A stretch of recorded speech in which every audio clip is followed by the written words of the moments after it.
દાદાના પરચા અપરંપાર છે.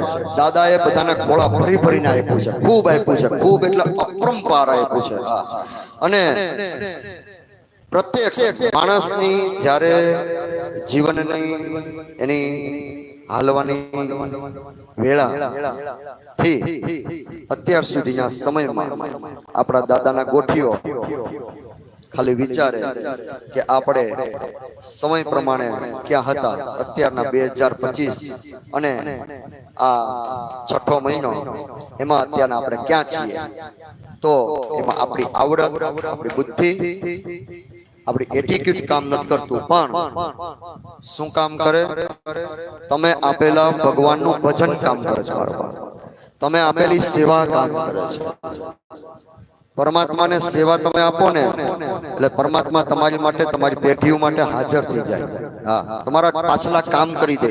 તમને ખબર પણ ન પડે કે મારું હળવું આટલું બધું ગૂંચવાઈ ગયેલું કામ હતું અને કેટલું બધું સરળથી પતી ગયું. એનું કારણ એક જ હોય કે તમારી પાછળ કોઈક શક્તિ કામ કરે છે, અને એ શક્તિ એ માટે કે તમે એને ભજન આપ્યું છે, એટલે એને તમારું ઋણ ચૂકવવા માટે આવવું પડે છે. હા, ભગવાન સદાને માટે ભજનનો ભૂખો છે.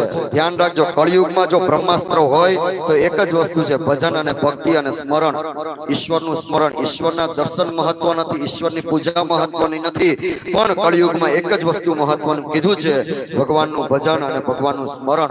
જો ઈ જેની પાસે હશે ને તો જગતમાં હરેક જીવ માત્ર આખું જગતને જીતી લેશે. હા, જેની પાસે ધર્મ, જેની પાસે ભક્તિ, જેની પાસે ભજન, એ શું ને અત્યારના કરોડો અબજો રૂપિયા વાળો માણસ હશે, લાખો રૂપિયા હશે, દરરોજના કરોડો સેકન્ડના કમાતો હશે, એક સેકન્ડના કરોડો રૂપિયા કમાતો હશે, એવો મનુષ્ય જીવ પણ ગરીબ છે. શા માટે? એની પાસે ભજન નથી. અને ઝૂંપડામાં રહેવા વાળો માણસ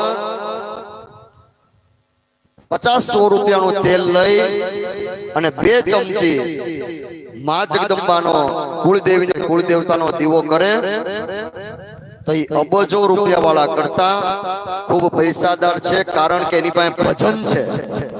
અને પરમાત્માને સમય આપે. કરોડપતિ પરમાત્માને સમય નથી આપવો, અને કરોડ રૂપિયા એને સેકન્ડના મળે જ ને, ઈ એના હોશિયારીના, એની બુદ્ધિના નથી મળતા. એનું પરભવનું કોઈ પણ પુણ્ય કામ કરતું હોય ને ત્યારે પૈસા આવે છે.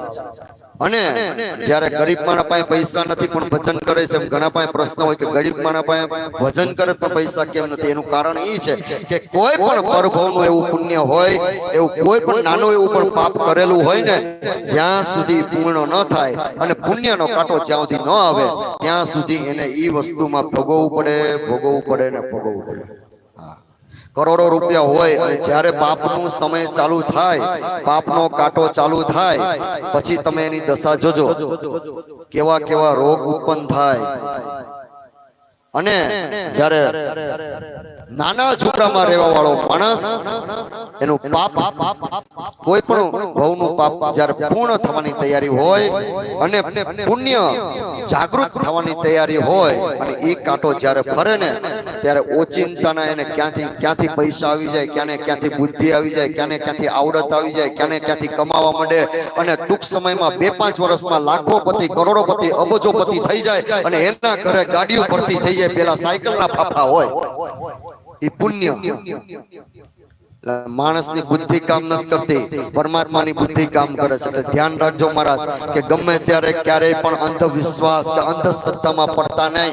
તમે જેને પણ માનતા હોય એના શરણે બેહી જાજો, એના ખોળે માથું નાખી દેજો, એ ભગવાનના ખોળે માથું નાખી દેજો, ઠાકુરના ખોળે માથું નાખી દેજો, તમારું કામ એને સોંપી દેજો, તમારું પોટલું એને સોંપી દેજો, પછી જો ભગવાન તમારું કેવું કાર્ય કરે. અને મારો બાપ એટલી વિનંતી કરીએ છીએ, અમે તો ભલે ગમે તેટલું રાગડા તાણીને તમને કહેશું કે પાઠમાં આવો, તોય મયુરભાઈને બધા ખોટા જ ગણશે, ખરાબ જ ગણશે.